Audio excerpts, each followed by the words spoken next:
is ready. Prince, what's today's topic? All right. So today's topic is breaking into and advancing in the professional workspace. Mm. And you are Professional supposed to be space. Daper. Oh, me say I go carry phone, say make I check what this topic be. Like And we these know are what Daper it is, boys. but I will tell you, nothing they happen. Breaking into and advancing in the professional workspace. Yeah, just read. Professional workspace, is that not like an entendre? Like if it's professional, it's already a Oh, workspace. me say I go He carry works. phone, I check what. The joining man. Wagwan. Gossip. Magic. Papa been dey try to connect with my laptop, Nothing they happen. but laptop no gree. And advancing Send in this the thing. Let me see if professional I can. workspace. I'm trying to send No, it to just my work. laptop. Professional workspace, is that not like an entendre? Like if it's I think it's professional, it's already a echoing. workspace. Am I the only one that is hearing this? Yeah, it's echoing. You might have two devices on. The joining man. Wagwan. Man, How Papa, far? I'm trying to see how I can direct this to my laptop. Are you guys not connecting with your phones? Yeah, we're all on our We phones. are on here. You might not be able to join with your laptop. I don't think it's possible. You might have to do it from your phone. If it's trying it, maybe it's possible. Yeah. I don't know if you can join the live with a laptop, Sha. That's the thing. Is it working? No. Papa, yeah, now let's. Oh, so you haven't done it before, you're just trying today. You know, I thought I was vain, but I feel like you surpassed me now. You want to see yourself on big screen. Yeah, daddy. Your phone is not enough. Oh, see, Baba can say it's possible. Okay, if I can says it then. Well, let's give you 1 minute or 2 minutes to try it and see if it works out. Let me see if it works out. I want the. So Adams, you thought you like yourself very well. This guy put himself on flat screen. I tell you. Ini, I cannot What's up? refresh, so I'm just gonna go out and then you bring me back in again. If you leave, you're not joining, man. I'm not going to put you in. No, to leave, no, man. I can't. I'll put I somebody can't. else. I can't refresh. Everything is just it's frozen. I'm joking.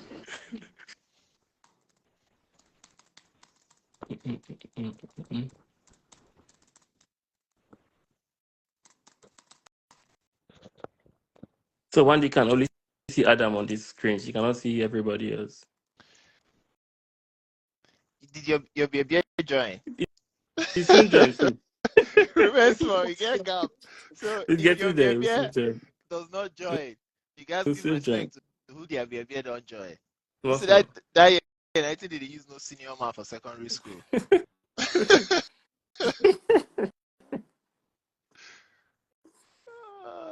I say sometimes I see some shit and then I'll crack myself up. I'll be laughing.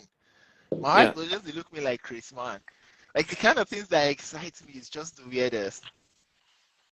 I think there's some shit that excites me that I can't even say out. So I just keep quiet and just laugh and forget about it. Your own is always very dark. It's like things that will never be publicly accepted. Days of the Oh, week, God. days of the week excites me because of what I've got to do that particular day. Especially Yeah. Wednesdays. Even work days. Yeah, especially Wednesdays.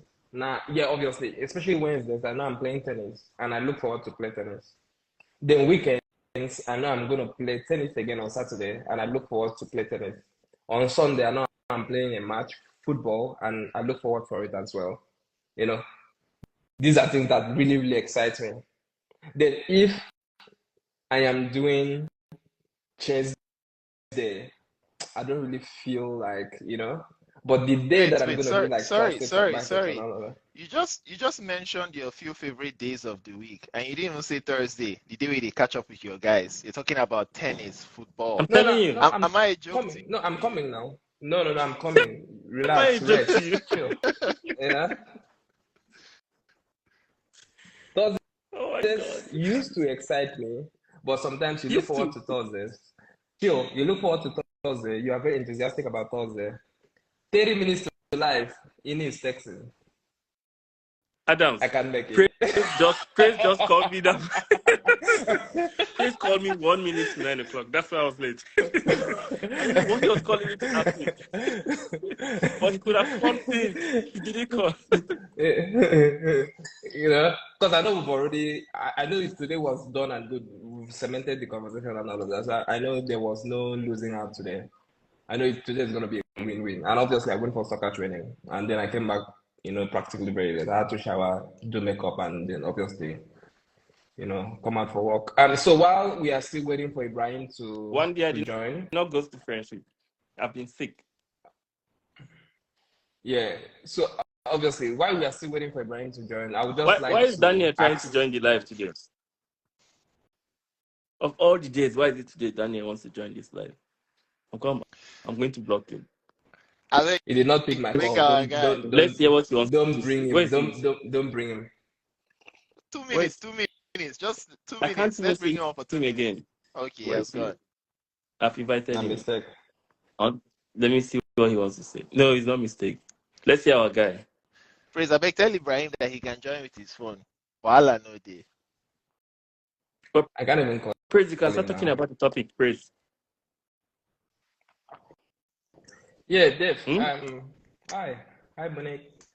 I guess I think why we really wanted to have this conversation is just because our community number one and as immigrant number two, like Adam will always tell you, when he came to Australia newly, people were making it really, really difficult in regards to you cannot have a professional job, and even if you have a professional job, you cannot go up the ranks and all of that. So we wanted to really, get this conversation out there to sort of just let people understand that look, man, it is possible. If Ini can do it, you can do it. If Dano can do it, you can do it. You know what I mean? So, so, and then we had, our guest Oh, that God. just joined a couple minutes ago, and he's gonna come. He's doing so well, like how it is. Social media is for cruise and all of that, but then we have another social media that is very, very seriously, and that's LinkedIn. If you're on LinkedIn, you have to always bring your A game out there. So he's on LinkedIn, he's doing so well. He's got he sort of just he has built for himself, and he's got in that house I know your tenants. You know what I mean? laptop. So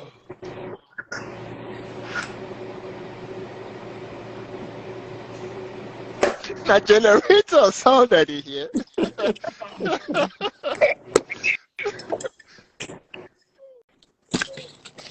Oh my God. I swear, like I know that gen sound. That It sounds like it's what you generator. don't hear when you're in Lagos. Like you can't hear your thoughts. And the moment they bring lights and it goes quiet, you're like, fuck. You then realize that The world can be noise happening in quiet. your brain. I swear. I think he has a bit of network issue. Yeah. Ibrahim, are you MTN there? and generator. Ibrahim, you can join with your phone, right?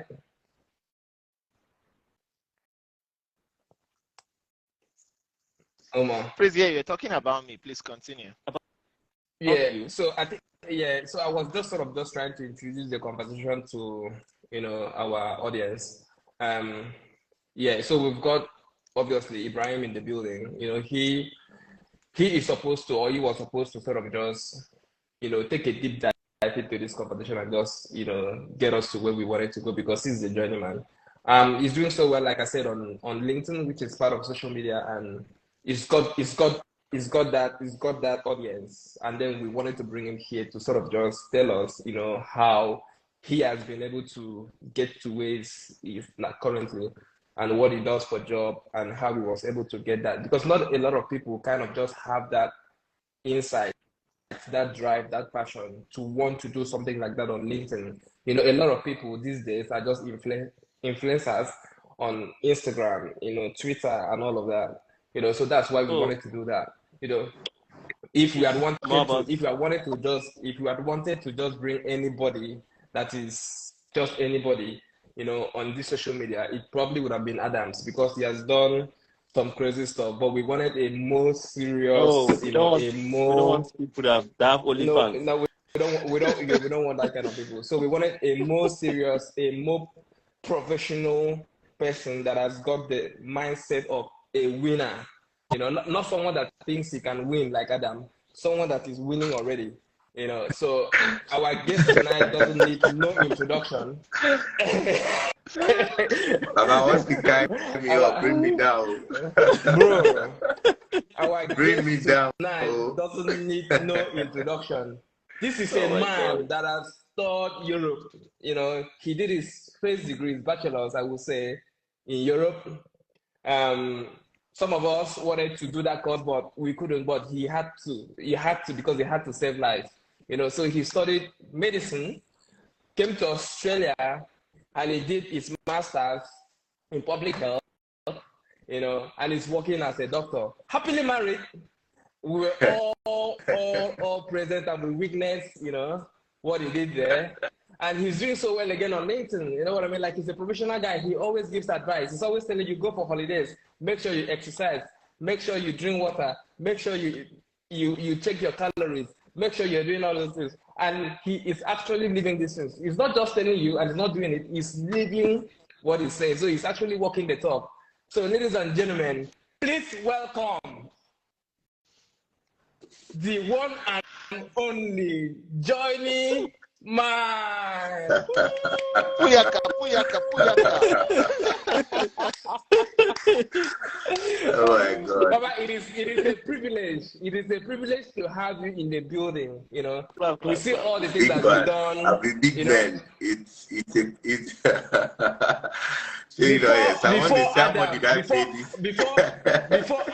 Before Adam reached out to you, it means you've got something. Adam doesn't really reach out to anybody. Adam reached out to you.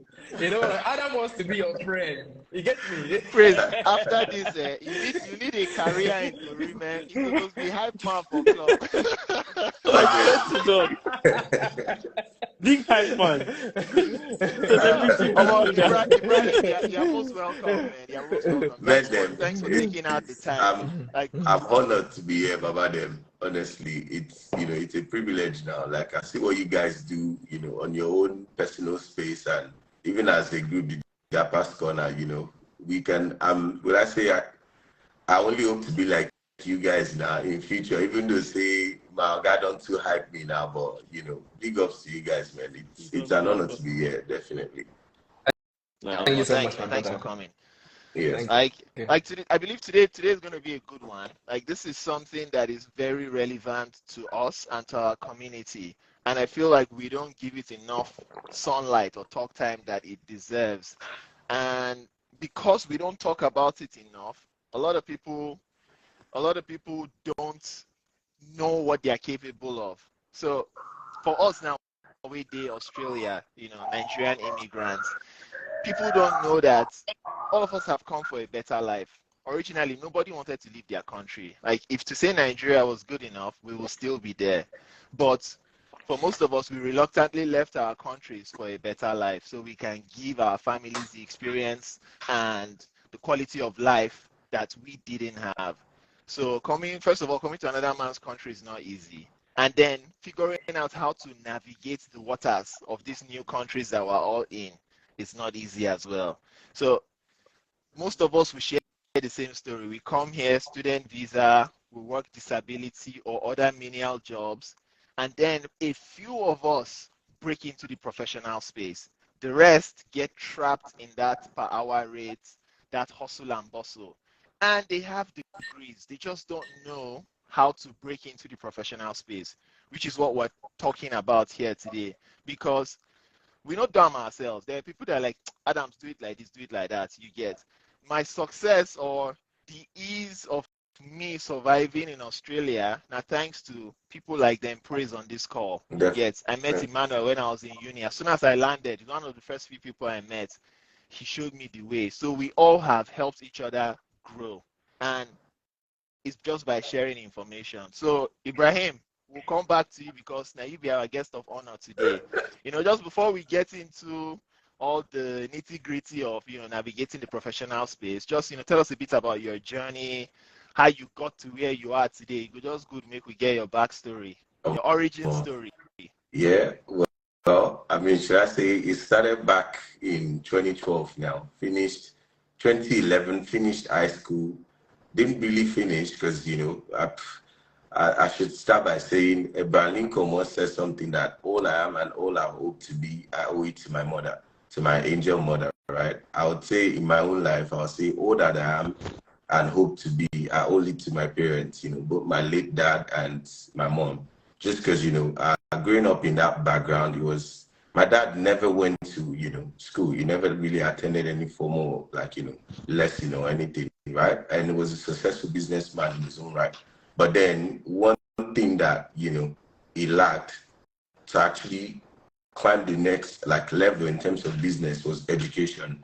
And because of that, he made sure that we had education.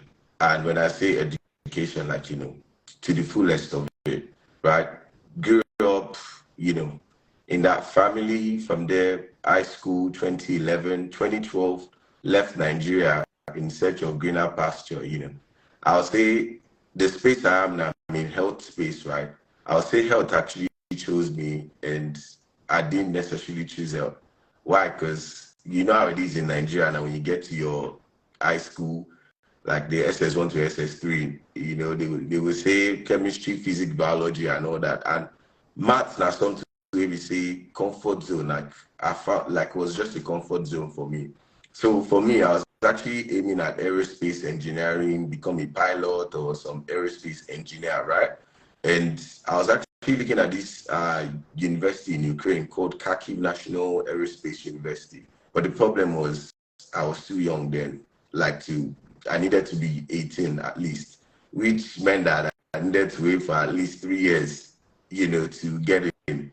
So what was available then was medicine. And Baba, they say when you need is not available, you know what is available, what you need. So I've joined to Georgia, Eastern Europe now. There, Baba, you can imagine Eastern Europe, they don't even speak English. They had their own language, which was Georgian language, which only 3.5 million people in the world. Do you imagine the percentage of people in the world that understand that when we have 6 billion or 8 billion people in this world now, right? Didn't know anybody. One was young then. And from there, Baba, med school was 6 years, completed in 2018. But it was along the line I've been in that space where myself and friends and people around me were just what next for us? Towards our final 2 years in med school, we're what next? We've seen what this country can give us. Where else? Even when I was there, I speak Georgian language very well. I was even in a national television because, they did a documentary about a black man that could speak their language, right? So everything was good, but then we're telling ourselves that what else for us? What next? Where do we go next? Then we sat down, we brainstormed together, came up with the idea that to get the opportunity we need to break forward, we needed to be in an English-speaking country. So by elimination method, we eliminated that to 4 countries, which is Australia, US, Canada, and UK. Australia, as you would all know, is the bottom of the list in terms of priority because people were not that informed about Australia, right? But my friend had people here and they were they earn $30 an hour, and maybe now we're all here now, $30 an hour, and all that is nothing for us, right? But I was coming from a place where I was doing a call center operator job, and I earned $2.5 an hour, and out of that, right, the 0.5 on top of it will go to tax. So if you rack about 160 hours, that means 320 in a month. And then I was a big boy because why? Even people that their own citizens didn't earn that much, right? So we quickly narrowed it down to Australia, started application. As you all know now, barrier to entry for Australia is the fees, in terms of money and all of that. Parent tried, tried to put everything together, but we couldn't. Like, I just couldn't afford the tuition fee, and quickly said, oh, I will be planning for Canada now, because Canada, at least they have cheaper, universities, and it seemed affordable then. Next thing, Baba, like, can't forget, January 31st, 2019, bam. Like, along with my application, though, I got invited to apply for this Vice Chancellor scholarship over here at Macquarie. And I was like, there are like 60 people selected for it. So what's the odds? They only give it to one person, me, the black boy. I'm going to come collect them, I just sort of just took my mind off it and all that now. And before you know, I just got that email finishing for my night shift at the call center operator job. It was like a Sunday night shift, entry Monday, and I was like, you've been awarded this scholarship. I'm about low and behold now.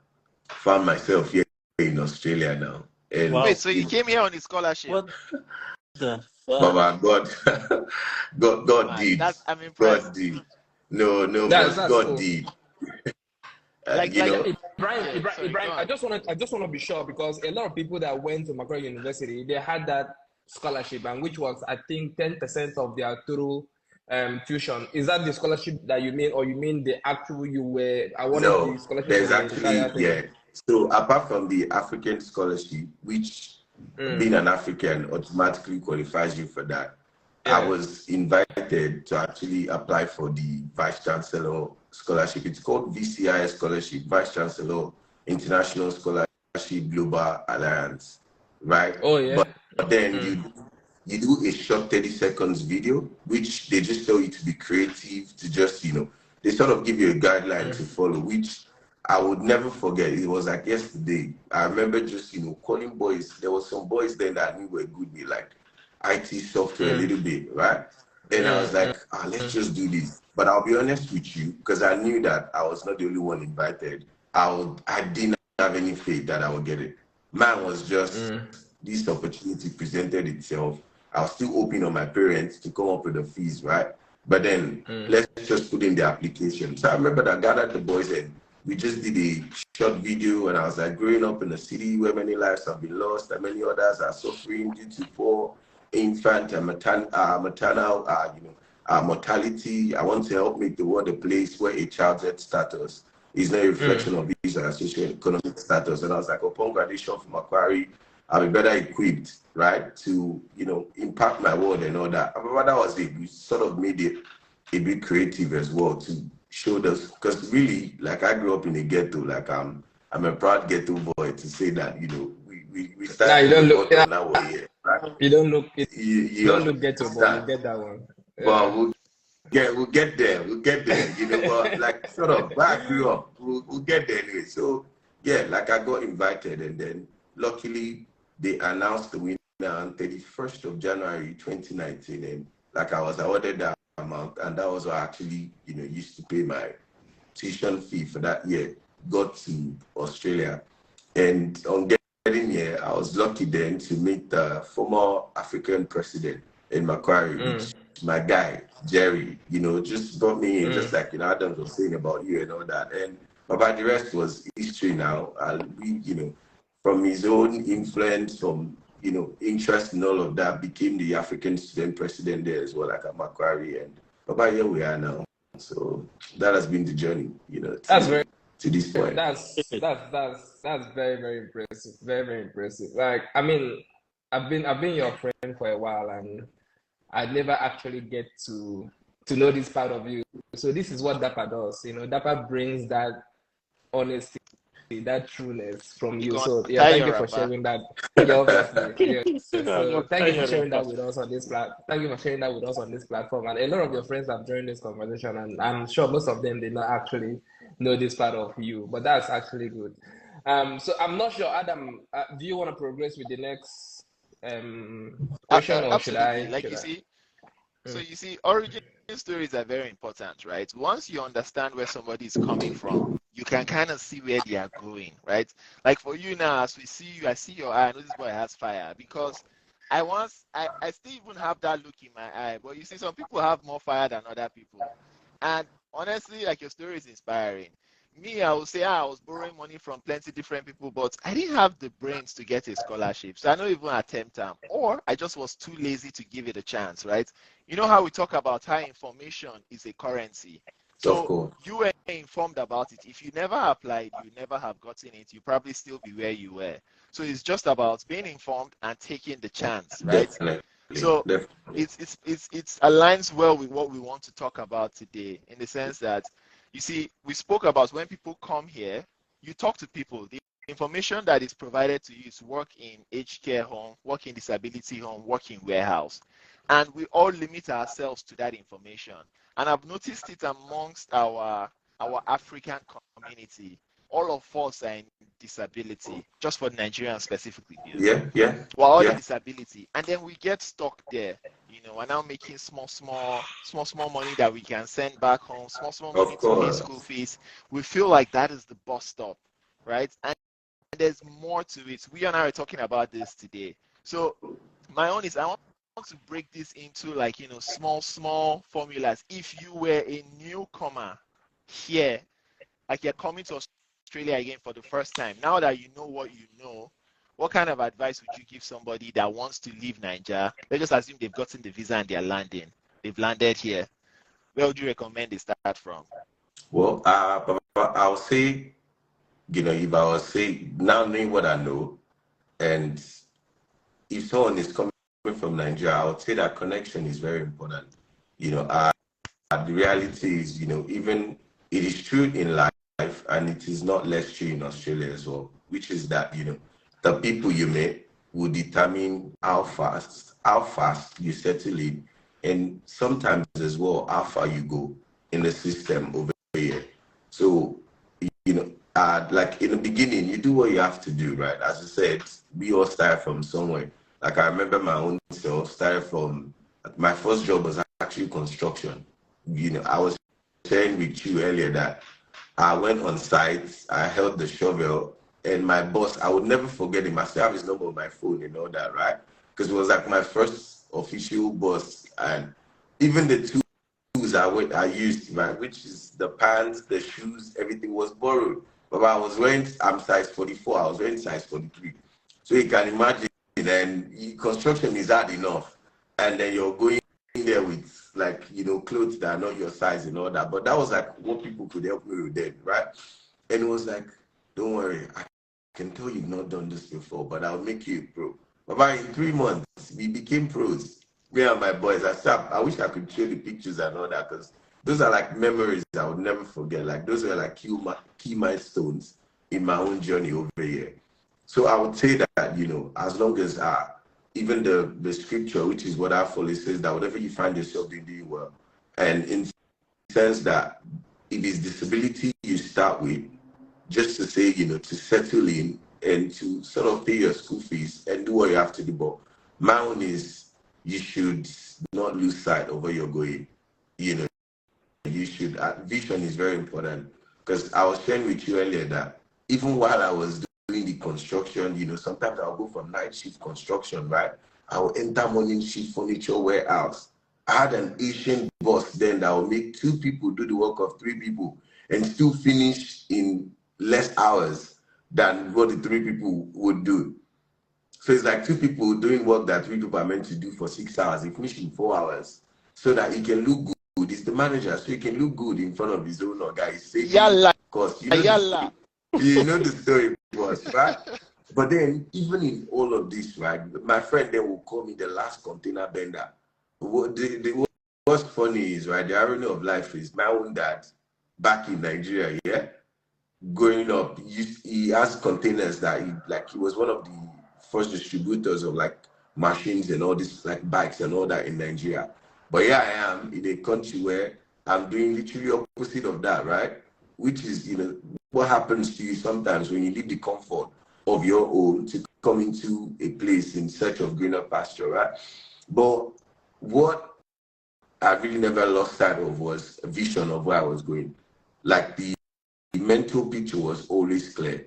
I would say that looking at everyone around me, I had even Big Man here, Praise them, Monday them, just to, name a few that were like doing well. And I said to myself that, like, seeing these people do well means that me too, I would do well. Like it was just a matter of time. I knew that, like, in terms of hard work, in terms of the commitment, the consistency, I had it. So it was only a matter of time and all that. And talking about professional space, right? I'll be honest with you, in my own circle, himself, like Praise here, Monday, they were the first set of boys to get professional job. And bruh, it was a big deal then, a very big deal, because I was like, professional job. It was as if they got their like Australian citizenship or what. Because why? I'm serious. That was how big it was for me, because it was like everyone were all under this rat race of, get job, at most you get house manager, you get this, that, and all that. But these are guys that are, Monday then got like into Amazon. I was like, if these guys can do it, I can do it as well. And it's true in life, because, there's this experiment that before the first person that ran 10,000 miles, there was always this mental barrier that no one can run 10,000 kilometers or 10,000 meters, sorry, until someone did it. And after then, thousands of people had done it. Why? Because those thousands that followed, they went into the race knowing that someone has done it, then I can do it. That was like my story with professional job as well, right?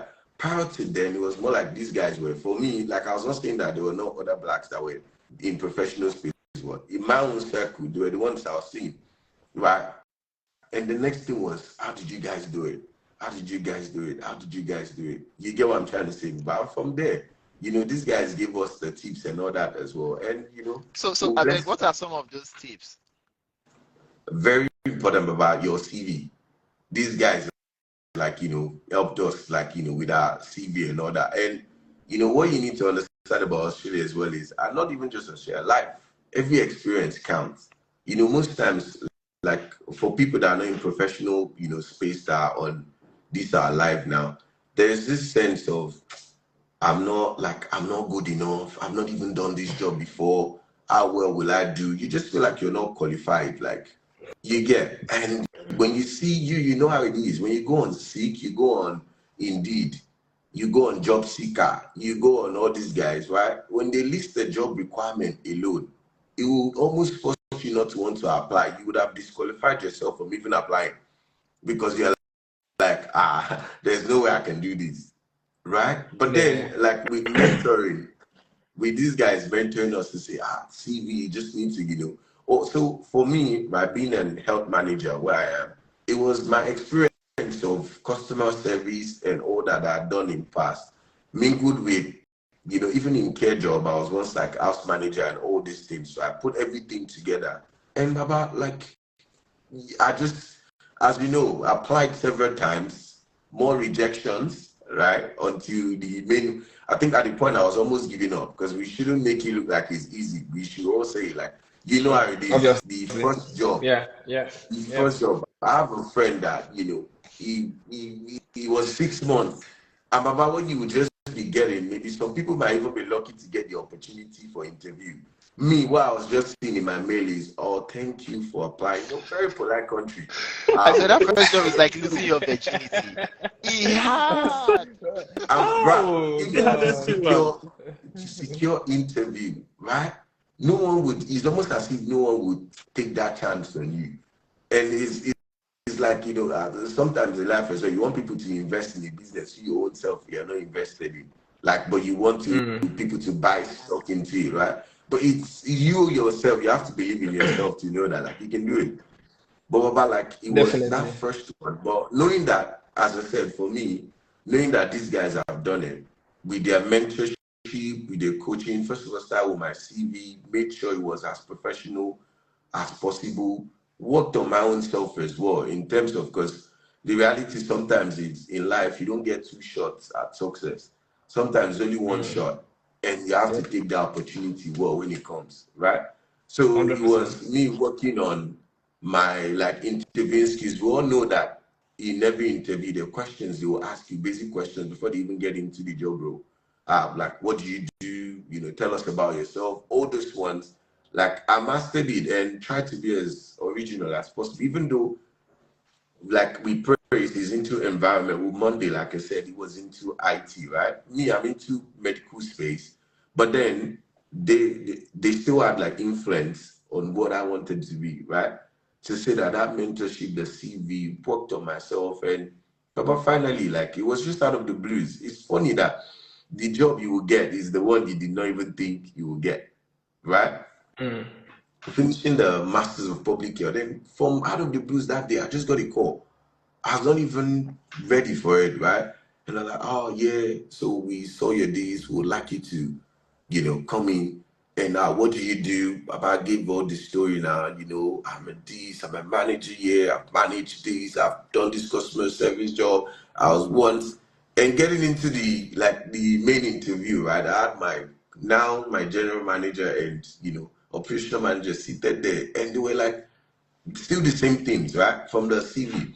And I remembered, and as I said, like the importance of vision. I remember them asking me, and they're like, "Oh, so what do you think is your ceiling? Like, what do you like? What are your future plans and all that?" And I guess they were probably expecting, me like to say that. Someone said, "Do you lie sometimes?" Well, I don't know, Monday, whether you call it lie, but I'll say you package. Yeah, I think package is the word. Package is the word, right?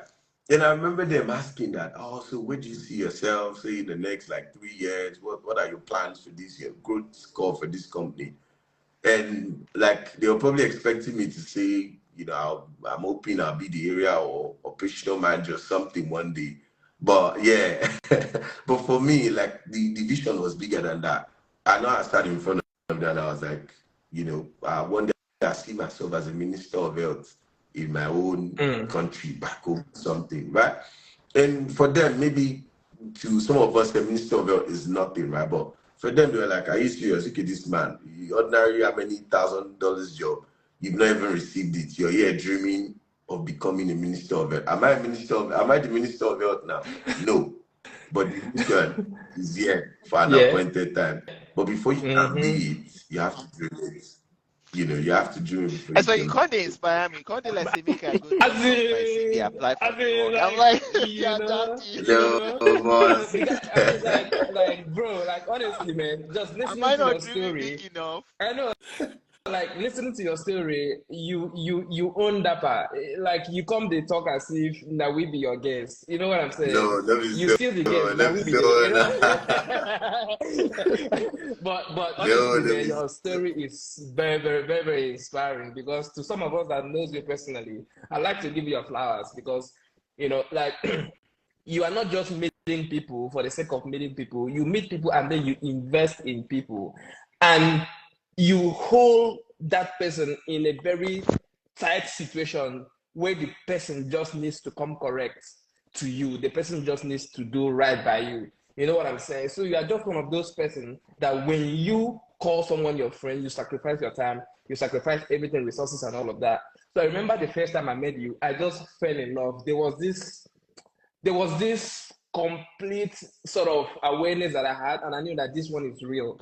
So even when you were asking me a lot of questions, I was more than happy to just tell you everything about me. And knowing that, look, at the end of the day, this guy is not going to judge me. This guy is just going to know that, okay, like, like it is what it is. You know what I'm saying? And the things that I was unable to answer, I was more than happy to sort of just even introduce you to my friend Monday, which obviously we were in the same congregation at the time. And your politeness, your humility, these were the things that just sort of just told you before you even sort of just go close to someone, because someone can even picture that from afar. This guy is very humble, this guy is smart, and this guy means well, and your story is very, very inspiring, and I'm very, very proud of you. Some of us, when we came to the country, a lot of Nigerians that we saw, we did not actually meet a lot of Nigerians that were in a profession, in their own professional line. For example, the Nigerians that were in the professional line were like nurses and doctors. So if you are looking for an engineer, for example, like an environmental advisor, for example, it was very, very hard. Someone like Steve is here on this call. I admired him. He had finished from Wollongong at the time. He moved to Sydney, and him, Emeka, Izu, Chuka. These were the guys that we met when we came to the country, and they were doing well. I was friends with Daniel, I was friends with Zibanga, with Monday, with Chris, and we were the come-ups. I remember I was, asking Steve and the Emeka, like, how do you guys do it? And they were still, at the time, struggling to break in. And someone like Emeka broke into the environmental space. I became very close and intentional to him. I wanted to know how we did it. And it was very, very happy to sort of just held my hand, gave me a few CV, spoke me through, and I got it. I sort of just became intentional with how I wanted to, obviously grow in my career. I became friends with someone like Obara, for example. These were the guys that I knew that studied environmental engineering and engineering part of things. And while we were still studying, obviously we were still doing construction work. You talk about construction, bro. The construction job that I did when I came was hard. It was hardcore, and it was during winter. Like I wasn't actually exposed to the kind of weather that I was exposed to. But guy, I was going to work like 4 a.m. on the train, and I was doing scaffolding. Scaffolding was no joke, and I became professional, but that wasn't where I wanted to be. But I had to be because obviously I needed to pay fees, I needed to pay bills, and I was happy to pay school fee. Obviously, we paid school fee, we finished, long story short, and we started applying for job, and there was a time that it looked as if it's not going to happen. And guess what? One of my friends, Daniel, he's here on this call, he got a professional job. When he got the professional job, and I'm like, how did you do it? And it was competitive because all of us were competing, but it was all love. You know what I'm saying? So it wasn't like Daniel wanted to show us that he's better than me, or someone like Steve, for example, wanted to show us that he's better than everybody. He wanted to just show us that, look, man, at the end of the day, you can actually be in this place as an immigrant. And we did not even have permanent residency at the time, talk of citizenship. We were on a visa, but we did what we could just because we wanted to try. We did not. There are a lot of people that graduated and they have not actually tried to apply. They just assume that they cannot become. Do you understand? And they put their CV somewhere and they're still doing what they are doing, the hourly rate. I'm not saying, shout out to disability, I love it, because it actually helped me in fees and everything to be here. You know what I'm saying? But a lot of people have married the profession and they want to keep it there. So like when Daniel was the closest friend that I had that actually had the first professional job with New South Wales government, and that was the ginger that I needed. It was an aggressive application. Someone like Adam came into the country, met us, Amy came to the country and met us, and Adam and Ini could see that we were different from every other person because, we had the right mindset, we were hungry for growth. Like everything was just aligned, like it was just like these guys the trajectory is good, and then we became close and we created a community and all of that. So as an immigrant, the first or the few people that you meet when you arrive in a new country will actually tell on you. You know what I'm saying? So that is going to define what you're going to become, who you're going to become, as you are, growing in your trajectory. So I have a question for you. Aside from all this that you've done for yourself, you've broken into a social space. Sorry, Praise. Before we ask him a question, right, I want to double click on something you guys said that I know we just brushed over, but it's very important, right? Ibrahim, you mentioned, beefing up your CV and preparing for the interview. Those small questions that they ask. Tell us about yourself. These are things you need to practice because they will ask it in every interview. Definitely. That is when you sell yourself. Definitely. Forget what's on your CV. CV Definitely. can always be updated. Then updating the CV, right? Many of us are reluctant to doing paperwork. I hate it. There's people that will always help you. You can pay for that service, right? If you know that it's not your strong suit, you don't want to do it, so go and work that shift. Pay somebody to work on your CV for you. Of course. It's a small investment and it will be worth it. Then Praise, you mentioned something that is very, very important that we need to highlight: people skills. You see how you say when you met Ibrahim, it was just easy.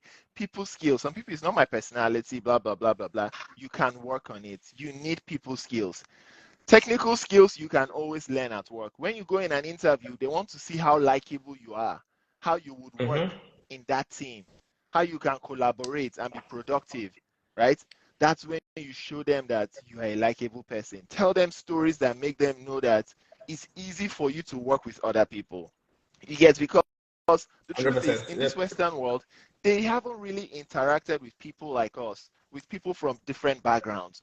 So they are afraid that we might not understand them, we might judge them, they Of might not course. understand us. Of So course. that fear creates a barrier.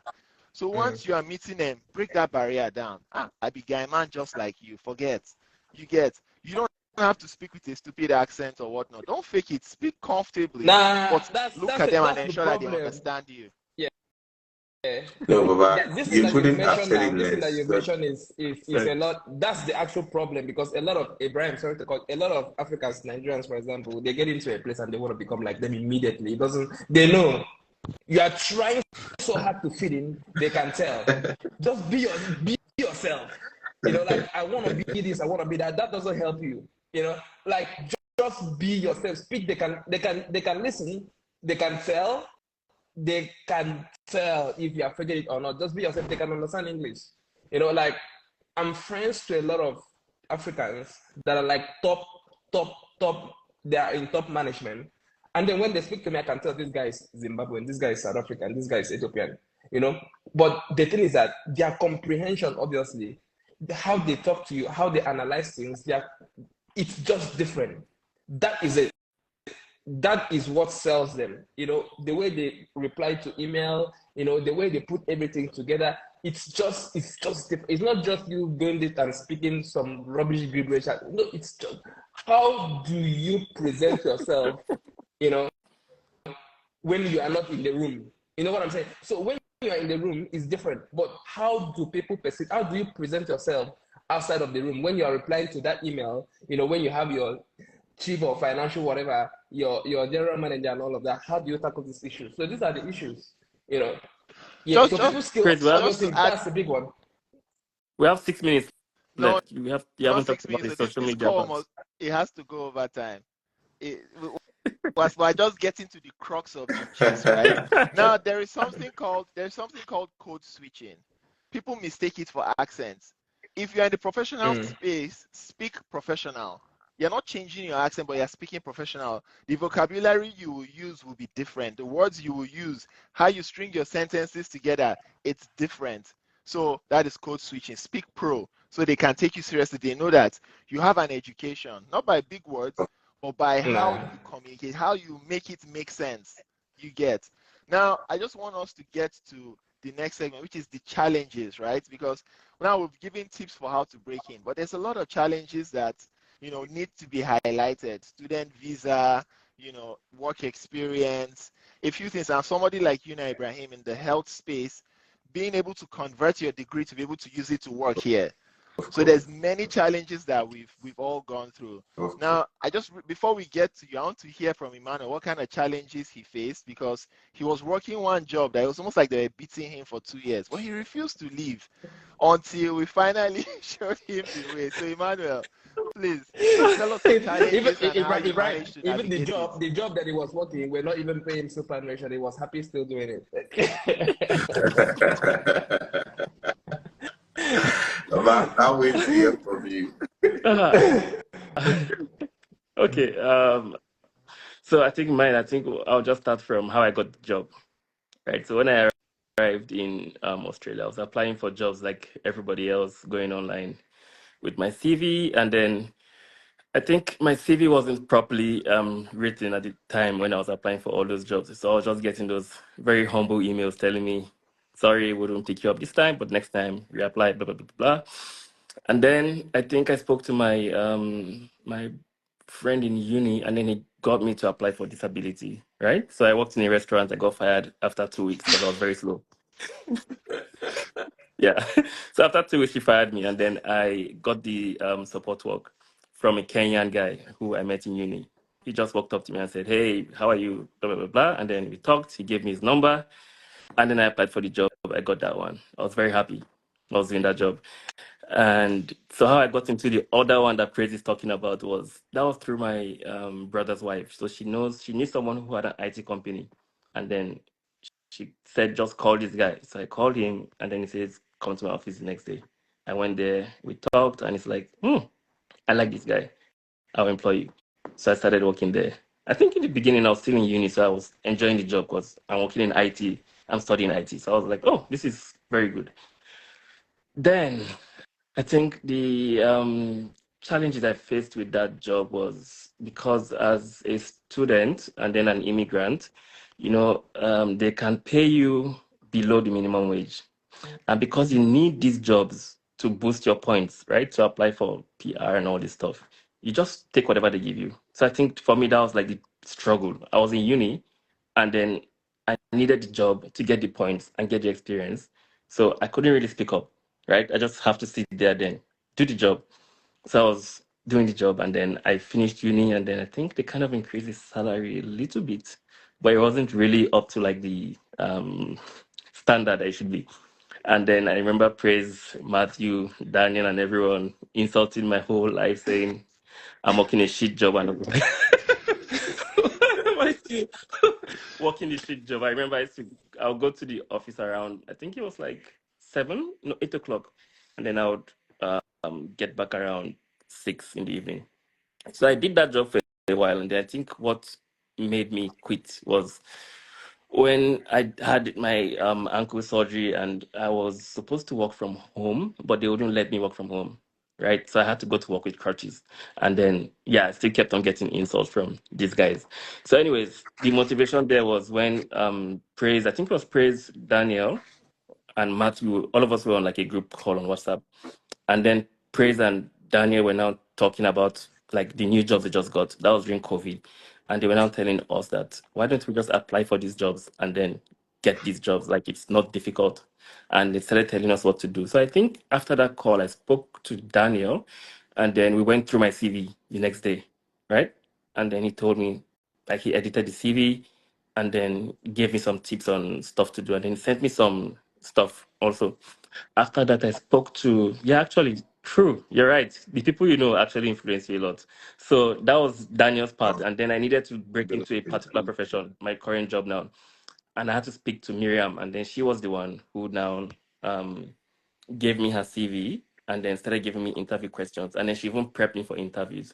So, but getting the job itself, the first one, yes, to get my first job was stressful, but the second job wasn't really stressful, right? Breaking out of that company to get the new job was just 3 interviews. And then the fourth one, they were like, I like this guy, we're employing you.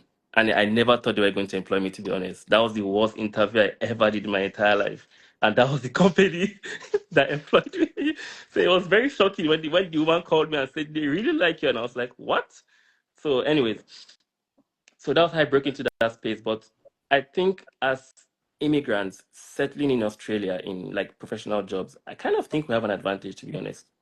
Because if I'm looking at all of us on this call, I believe that in most cases, it's just one of us they have in our companies. Like for me now, I'm the only African in my company. So maximum, maybe there'll be one other African in New Zealand. No, I'm serious, right? So think of it, right? Most of us is just one of us in our company. It's not like we have 20 Africans working in the same place. So nobody has really gone into any company to mess things up, to give Africans a bad name. If you use disability as an example now, Africans have done stuff to get there's track record there. But when you look at professional space, there's really no track record, right? We just go there and we do the job well. Right. So there was a Nigerian there before me, and then the woman said he was the best dressed person and the coolest guy to talk to in the office. So he already set a good record there for me. So me just coming there was just like continue from where he stopped. So I didn't have any problem settling into the company. Everyone is happy to help you. And then the whole part of you speaking like them, honestly, they don't really care about stuff like that, right? They just want to understand that you can speak English and then they can understand you clearly. So settling into professional jobs, I don't really think is difficult. I think the barrier to entry is actually immigrants that we are these recruiters that don't employ immigrants.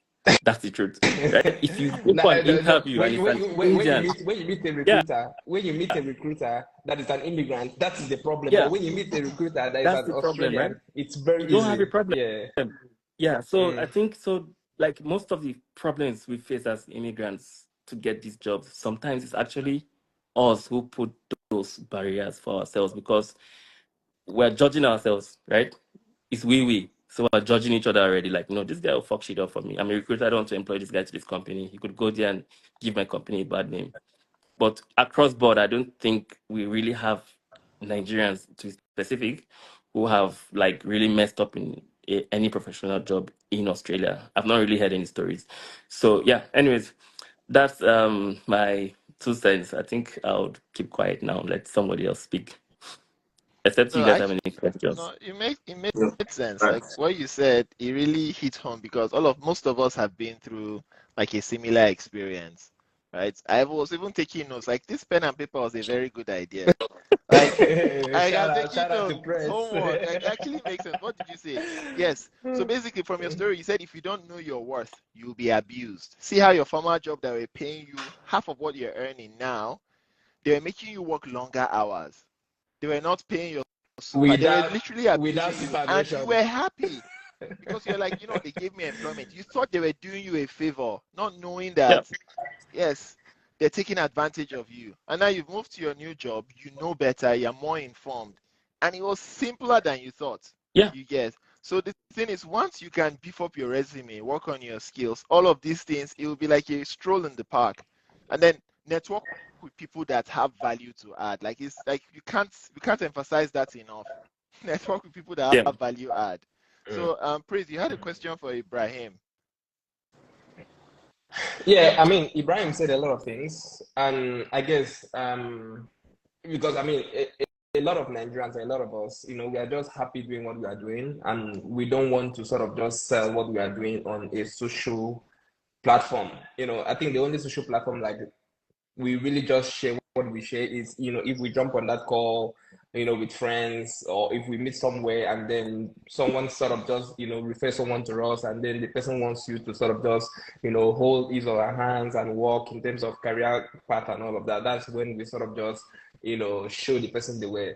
But Ibrahim, has actually gone, from just, walking, but, he sort of just, he, like inspire a lot of people, via his post and all of that. And this is LinkedIn, and some of us that saw when it started, and we are still very privileged to see where he's at now. We can say that he has actually grown. Like if there is a word that is deeper than growth, that's what I will use. So he has grown so much. He has been able to influence a lot of people. And I wanted to ask, how did you recognize that opportunity? Like, what happened? Did anybody speak to you, or did you just see a space that you needed to sort of just hit? Like we have Facebook, we have like Instagram, for example, we have Twitter, for example. But you choose. I mean, we're all on LinkedIn. Part of why we're on LinkedIn is just to apply for jobs and to look at companies that have like openings. But a lot of us are not posting and posting and posting and having that inspiration. But this is something that you sort of just hold very dear to your heart. I was speaking to you today, and you tell me, Praise, I need to post at this time. So you actually have a window of time that you post, and you don't miss it. So how did you get to this point? Well, I was sharing the story with Adam today. So for me, right, it's more sort of whatever I do, like vision is very important, right? Ibrahim, I'm pinning the questions here in case. Just Yeah, look down. You'll see questions we're asking you. Okay. yeah. So for me, right, vision is very like important, which is sort of for me, even like medical career, like I have things which leadership is one of those like interests. Public speaking as well is one of those interests. And when like what you have so much like interest in design, well, you know what your passion is, you go after it as well, right? I think a lot of us will say I have passion in this, I have passion in that, but what are you really doing to develop that passion? What are you doing to make it better, right? So just how we click on IG and all that, I got this notification that there's a guy called JT Fox, and he's supposed to be an apparently like a well-to-do businessman from the United States and all that, coming to Sydney. And he's a good speaker as well. He's like a millionaire or billionaire. When I checked this, like I went in and checked his portfolio, and he's like, it's a free event, a a workshop, 9 to 5 workshop, right? For people to come, and it was actually teaching. It was about like teaching speakers like how to engage and some, little principles like that. And I was like, wow, like for my 9 to 5 job, I had to, sharply submitted leave requests like, let me see what this has to offer me or what I will come out with from this, right? Because like I said, you have passion, but you have to develop it as well. Like, so going for the conference, it was supposed to go from like 9 to 5, the workshop. In the beginning, the first like 3 hours of it, the 9 to 12, it was like, they were giving different speakers came on, and I was like, wow, wow, wow. Like, and of course as well, right? As you were saying, that environment is important, connections are important. It's not enough to tell yourself, oh, I want to be a manager, I want to be an engineer, and then all the friends around you are all mechanics. Like, sorry to say, like, it sounds like mechanic is a bad thing, but that's not what I'm trying to point out. That I'm just saying that sometimes as well, your environment is very important for where you're going. And if you can't, find the perfect environment, sometimes you can create that environment for yourself. So me going for that workshop was me increasing that opportunity. Was I didn't know what I would get from it, but I knew that I would meet people that are just like as like passion as me in speaking and all that. There, the first 3 hours went, and the next 5 hours of it, what they spoke. The key message there was about branding, and you won't believe it, bro. Like at the end of the conference, right? Just because we don't have time, it was like the guy, what he does as well was he brands people by association. So, for example, whatever you're doing, he will tell you that I can skill you up. You can do this, you can do that. And before you know it, what do I mean by branding by association? Because there are different kinds of branding, right?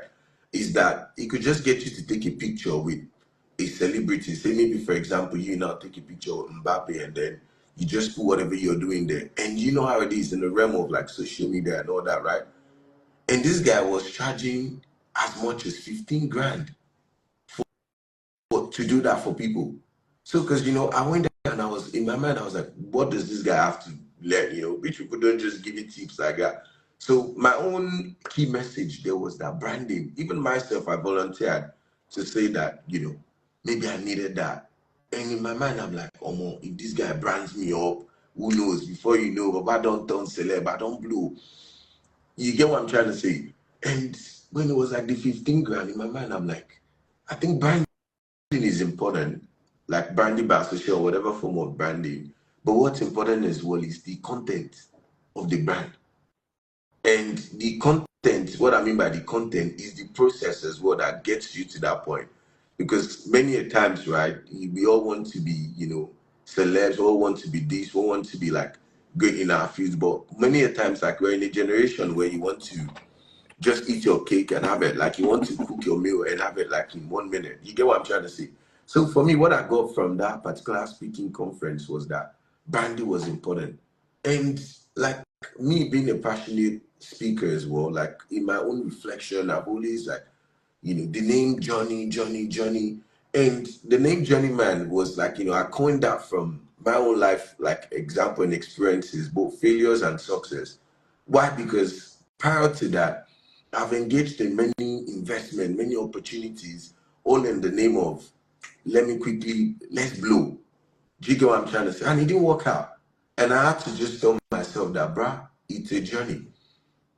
Like, I'm talking about like thousands of, there was once I was sharing with Adams earlier today that I was in that all my savings in 2021, we all did crypto business and all that, right? I was into trading crypto. But if I was trading crypto, right? I didn't know that I was trading. I thought I bought it. And I was cashing out like thousands of dollars every day, right? And I was telling my friend, I'm like, oh, I must actually be a genius. How come no one taught me how to trade? And I'm here in this trading market and I'm doing so well, not knowing that, the end. I know everyone around me then like were warning me, be careful, be careful.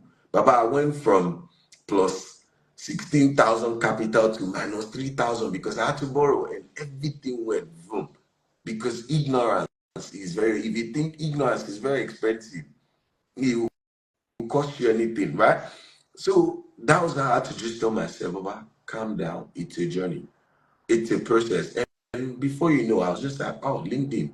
Like and LinkedIn for me, like I knew my own self to be like a sort of like professional space and all that.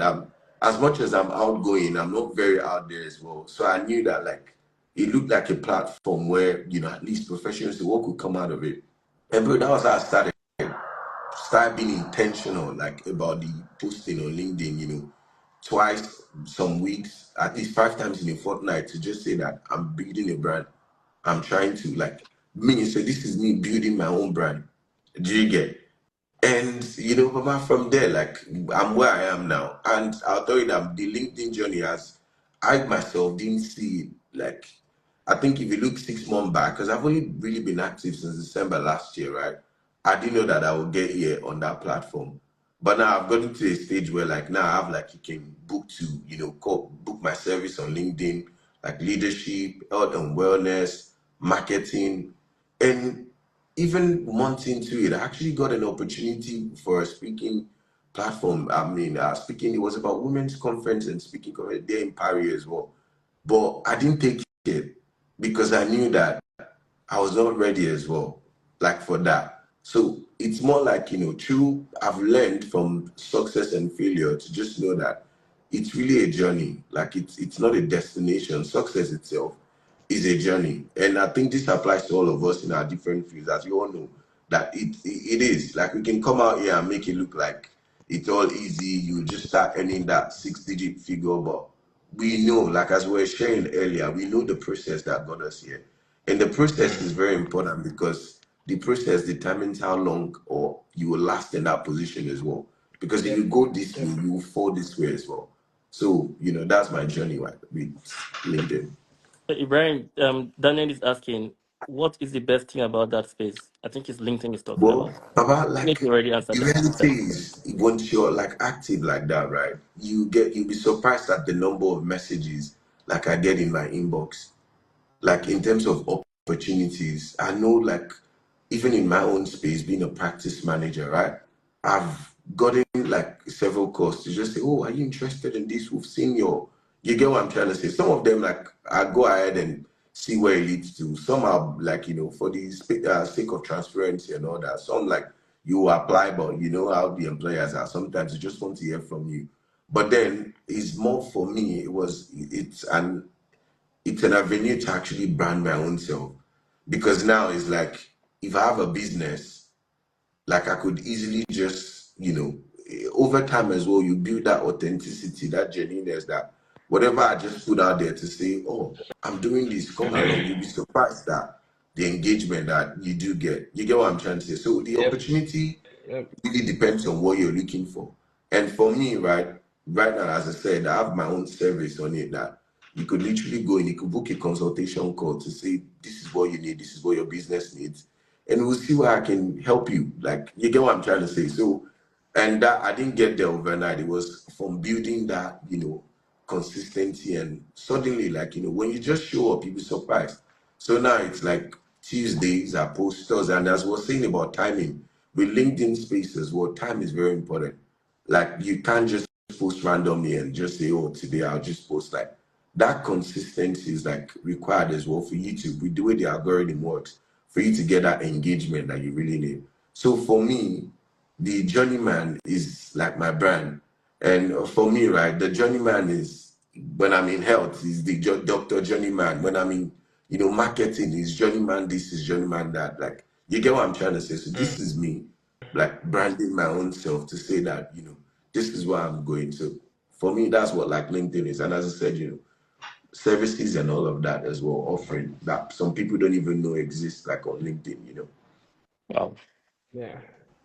You have Wow, that's So, thousands and very thousands inspiring. of followers on LinkedIn, and it's impressive choke. because it's one of those spaces that we often neglect. Like even me, I'm a victim. Like I know they really look LinkedIn like anything serious. You just scroll there. We use it as a tool, job searching tool. That's it. Only when we're looking for work. We forget that it's also a professional social platform Yeah. where we need to put ourselves out there, make ourselves more attractive, right? So even if it means taking just going back to basically growing in the professional space, even if it means taking a pay cut for those that can afford to, to work with a global brand that will add to your personal brand. So for example, if you put on your profile, ex-Microsoft employee, ex-Apple, jobs or people that are hiring managers will take you more seriously. They will look for people like you, like your name will pop. I don't know, it just does something for you if you work for a good global brand. Those brands don't pay. But you see, in your career, like you've been talking about, it's a journey, right? So if you know what the end goal is, the destination, the vision, you would need to be intentional about what you're doing so you're on the right path. So everything you're doing, everything you're saying about yourself, how you're presenting yourself needs to be in alignment with that vision that you're working towards. Definitely. Right? Yeah. So just to bring everything 100%. Yeah. Cool. Just one more question. Someone is asking, what are some books that you all read that help? Yeah. So I for think me, I can answer that question. Pretty very much The trying to book just that say I'm something. Let him just say. okay. Okay. now, big man, jump on it, and then I will after you. Yeah. I think the All book right. that I'm currently reading, aside from all my, job journals and things that I do at work, is just How to Win Friends. I got that book from Emmanuel. That book is a winner. I love it. I sometimes I just look forward to read the book. Once I put my kids to bed and I just get the book and I start reading. How I've read chapter 3, but I'll still go back again and read it just because I want that clarity. I just love it. And I'm actually not. Bro, I will just make my coffee and I will just sit down and be reading. Like, I love to read. Like, I'm flying because I jump on plane every now and then. If I'm flying, I'm with that book. Like, I've read the book over and over and over again, and I still enjoy reading it. This book is probably more than maybe 50 plus, 60 or 70 plus years. It's old. It's very old. It's maybe 100 years, honestly. Very old. But the book Yeah. is good. The book is good. So everyone on this call, if you want to read How to Win Friends, it is a good book. All right. Thank you, Praise. Brian. Now, I think for me, luckily, in my workspace as well, like, I get to sort of work in the office, right? And what that means is I get to play audiobooks in the background. So me, my own self, funny enough, I'm not much of it. And, that's why you need to is knowing yourself as well is another journey. You get what I'm trying to say, to self-discover the things you like and things you don't like. So some of the books I've read, I would say The Alchemist, very important, is it's just about a man, in search of his personal legend. And then thought he needed to be an alchemist to realize, but a lot of lessons there. And I found myself, just like this book he put, I found myself, going through that book more than 3 times. And then, emotional intelligence as well, Daniel Goldman, Man's Search for Meaning as well. Those are some of the books that, but with me generally, and how it is on YouTube as well, right? That when you search for something, you just sort of get what, always after. So really, I think with books, they're universal books that wherever you are, whatever profession you're in, they will definitely speak something to you. But I think with books as well, it depends on the direction you're going to. You know what I mean? There's some books that are just sort of specific towards the direction you're traveling. But yeah, but me, I found audiobooks, and how it is over here in Sydney now. With traffic, you'd be surprised. Me, I drive an hour 30 minutes to work, an hour 30 minutes back. Sometimes in a week, I'll finish a book at least, right? Because I'm just playing it in the background. And it just sort of just sinks in the subconscious. Now, will I know the entire book? No. But then this thing, the transformation needs to happen here first. And so whatever you're exposed to as well, right? You're being impacted subconsciously, right? So books are very constant exposure. Yeah, I don't know if it is just me, but I find audiobook to be a distraction because I love to feel my book. I want to circle something. There's something you read something and you want to go back and analyze. The people that made audiobooks, they don't target you. You know what I mean? I want to feel it. There's something about that book. Medically speaking, right? You gain more. When you're actually reading, right? But then I feel like, say, if you're reading, you can get like 60-70% of the information, right? Whereby if you're listening to audio, you sort of just get like 30 to 50% of the information. But then when you constantly listen to something like over and over again, even if it's audiobook, you would just like, find that you're actually getting a lot of like percentage of the like, knowledge and all that. So yeah. And for me, it's just very convenient. So it depends on, our preferences as well. But yeah. Yeah. I that's feel like cool. that thing you said, it's propaganda. This is where they say if you hold the book, 80% will stick in your brain. It's just so they can sell more books. It's not propaganda. The truth is, Now, Right. Adam, I beg to audiobooks differ. and podcasts, There's something about just reading book and feeling it. It's just like reading news. No, I know. there Like, are a lot of people that don't like a sitting more- and watching news. Some people just want to read that news. There are not, bro. Audiobooks are for people The with amount short of times, attention span. amount So of times modern I've gone people to. are more inclined to read, more inclined to read or to listen to audiobooks compared to old school people like Praise. The book. Anyway, guys. If you're reading, no, true. If you're reading a book, you want to get something out of the book. It's different from if you are listening to a podcast, for example. You are listening to something and it's just, by the way. But when you are reading a Yeah, but book, Praise, think of it. you want to gain We something out of already it. live in a podcast era where people are already used to listening to stuff. So why do you think they wouldn't just listen to the book instead of reading the book? Like, there's no time to hold the book and read it. Like, Ibrahim has to drive from work and then come back. How would he enjoy his drive? He listens to his book. You go hold one steering, the open book, it comes with page. So Yeah, I anyway. think very important to just know, like there's some old school people like about guy here, and there's some of us where like just like the podcast, and you just find yourself, going through a number of books like that, and yeah, very important though. But yeah, at least. But Ibrahim, if Praise, we you're need to reading round a up. book, I know, but if you're reading a book and then you are listening to a book and someone asks you, so what have you been reading? Are you gonna say I've been reading this, or are you gonna say I've been listening to this? Because these are two different. These are two different things, right? Reading and listening is different. Praise, you're I've been very listening to this book. petty. God. Yeah, say the narrative. Someone said, I agree with Praise. I'm definitely all about the hard copy. Of course. That's But bonus then vibe. it's just that. No, I don't like hard audiobooks copies. are there for a few All of right, us. guys, let's wrap this up. Does anybody have any final? Matthew, Jones, round up. I don't I'll know. let Ibrahim go first. Matthew, wait, this is a very important topic, and I'm not sure where you are rushing to because we had to sort of just, we It's on needed for to 1 hour, 30 to minutes. bounce on this. But then again, anyway, I'll just let you go. No. Like you see, the truth is, you don't want to finish everything all in one day. Like if you're reading a good book, you go read like 10 pages. It is sweet, but you keep it down so you can continue reading. You will enjoy and they go. So this is part one of something that is very sweet. It's gonna be a series. So Ibrahim, you're welcome anytime you get. Part 2 is coming. Bosses, your boys. Part 2 we'll do like all those Nollywood introduction where they go to do drum beats, they cut screen aggressively. Watch out for part 2. Yeah, Baba, always at your beck and call now. Definitely. All right, man.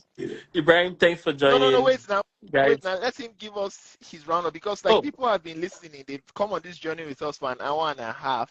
What it is that what have you said today that you want people to take away? At least even if it's one or two things that you want them to take away from this conversation.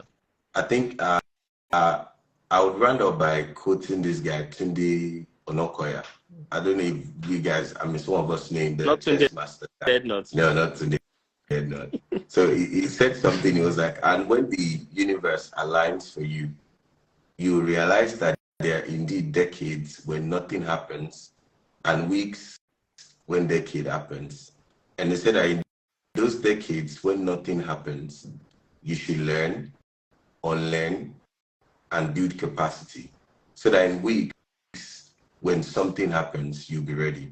So in saying that, like, very important for us, like, whatever space you are, whatever, stage you are in your career, because it's all about, professional, job today and all of that, right? Just know that, consistency is, very important. And, self-development is something that whatever space you are as well, you should like be intentional about. I think what you would find out when you actually start trying is that you're more than who you think you are. Like you have that capacity to be the best. And yeah, thank you. Okay. Cool. Well said. Good talk. Good All talk. right.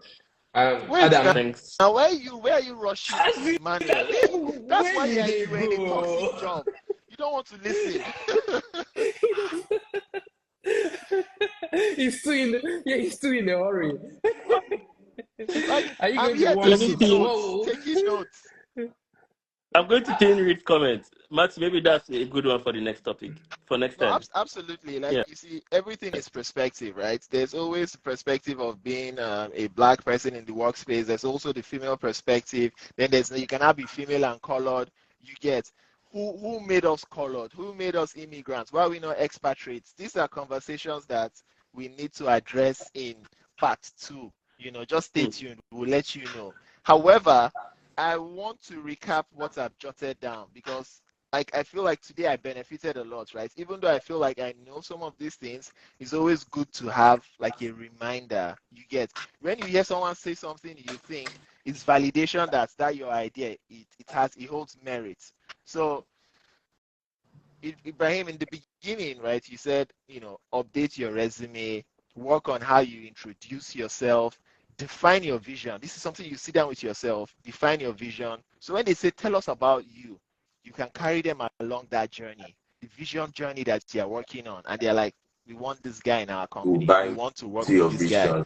Yes, we buy into your vision. And then praise, you touched on people's skills. And I feel like for me, that one took the crown because a lot of people underestimate what people's skills can do for you. Like forget what you know, how long you spent in school. That's why you notice that. Now I'm just generalizing, right? First class people are not as successful as you would expect them to be after school because they were focused on the technical elements, reading book and those things, and not really working on their people skills. Not knowing that when you're in the professional space, it's how your managers see you, how the owners of the company, what they think about you, the emotional attachment. Politics. Yes. For lack of a better word, office politics, right? With people skills, you know how to navigate that corporate ladder. That's why every day they learn from you, praise. Like praise, nobody, all of us they climb corporate ladder. Praise just enter elevator, press top floor. Boom. Man. And they tell you.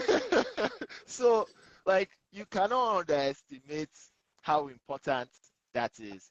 And then Emmanuel, they just molested you at work. So basically it's knowing it's knowing your worth. Avoiding work molestation. No, not physical, just financial molestation, right? Oh my God. It's funny, but I feel like this shit. I know, but it's the truth, right? And then basically use LinkedIn as a tool because Ibrahim's rise to fame is through LinkedIn. Like I'll go one day, I'll say 1,000, the next day 2,000. I'm like, what is he doing that I'm not doing? I've been making open nipple for LinkedIn. Like, it's like you just have to be intentional and consistent. 100%, That's it. 100%. Well, like honestly, I've really enjoyed today's conversation, and these were the things that I've taken from it. And then for next week, I've written down Reed's perspective, right? Or Reed's question, basically from a woman's perspective. Reed, I'll come to you, make we discuss, and then we'll fine tune it for part 2. So that's all from me, man. Enjoy and be blessed. Yeah, good man. I mean, honestly, Ibrahim, thank you so much for coming. I mean, you've given us perspective and you've given us an assignment. And you've challenged us in a lot of ways that you don't know. And then I think with Daper, TV show, we actually gonna do better. We're actually gonna be very intentional because some of us don't actually see what we do until we are being told.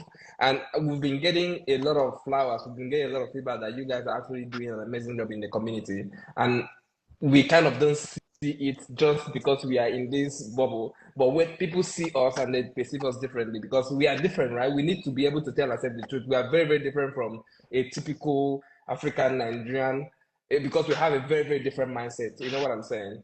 And with what we've discussed today, I've had a lot of points that I'm going to take home and I'm going to be better with it. And I think one thing is recognizing opportunity.